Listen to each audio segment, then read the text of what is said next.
اللہ کے نبی صلی اللہ علیہ وسلم فرماتے تھے، میری امت کے آخری وقت میں ایسے فتنے آئیں گے جو بارش کی قطروں کی طرح ہوں گے جو گھروں پر برستی ہیں۔ مسلمانوں کا یہ حال ہوگا یا انسانوں کا یہ حال ہوگا کہ وہ ایک قبر میں مردے کو دیکھ کے کہیں گے کہ کاش میں بھی مر چکا ہوتا اور اس کی جگہ ہوتا۔ دین پر چلنا اتنا دشوار کر دیا جائے گا جیسے کہ کسی نے کسی کے ہاتھ میں جلتا ہوا انگارہ رکھ دیا۔ میرے بھائیوں، سب ختم ہو گیا۔ دین ہماری زندگیوں سے ختم کر دیا گیا یا ختم ہو رہا ہے۔ اسلام کی بنیادی باتوں سے بھی ہم واقف ہیں۔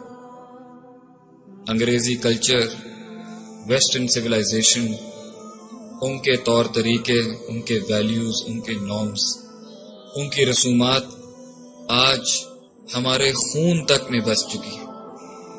ہم اپنے اسلاف، اپنے اینسسٹرز، اپنی آئیڈیالوجی سے بالکل بھی واقف نہیں۔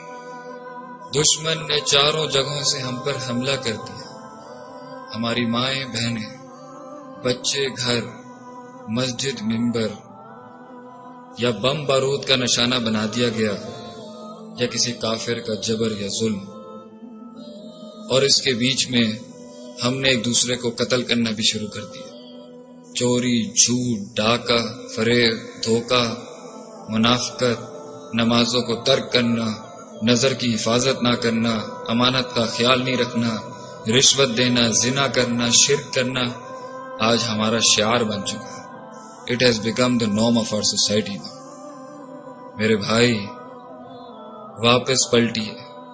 فتنوں کے اس دور میں بچنا اتنا مشکل ہے کہ نبی صلی اللہ علیہ وسلم نے فرمایا تھا کہ جو ان کی طرف دیکھے گا وہ ان میں پھنس جائے گا۔ یہ اتنے رنگین ہوں گے اور اتنے حسین ہوں گے۔ آئیے اس رمضان کے اندر ہم کچھ جاننے کی کوشش کرتے ہیں کہ ہم کیا تھے، کس طرح وجود میں آئے، کیا ہم نے اپنا حشر کر لیا، ایک قوم کی حیثیت سے، ایک فرد کی حیثیت سے، ایک انسان کی حیثیت سے۔ آج ہم نے سب کچھ ترک کر دیا ہے کہ شاید انسان کے علاوہ دوسری مخلوقات بھی ہم پر شرم کرتی ہوں گی۔ آئیے سکون کی طرف لوٹتے ہیں، آئیے اطمینان کی طرف لوٹتے ہیں، آئیے اللہ کی راہ کی طرف لوٹتے ہیں اور اس جنت کی طرف لوٹتے ہیں جو ہمارا اصل گھر ہے۔ اس امت کا اللہ حامی و ناصر ہو۔ السلام علیکم ورحمۃ اللہ وبرکاتہ۔